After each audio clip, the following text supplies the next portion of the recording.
El açıb Allahımdan istədim səni.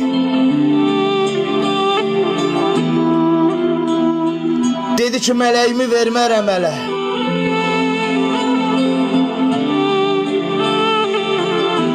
Dedim, vermirdinsə niyə sevdirdin?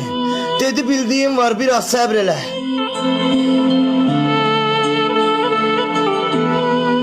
Dedim ki, Allahım, çətindir axı. Verin bu sevgini biraz sən daşı.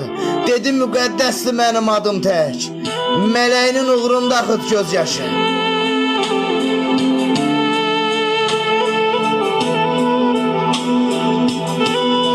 Dedim ki, Allahım, günah daxı. Bəzən ondan ötürü səndən küsərəm. Dedi, sevgiyə olan günahın qorxma, ayağından özüm silərəm.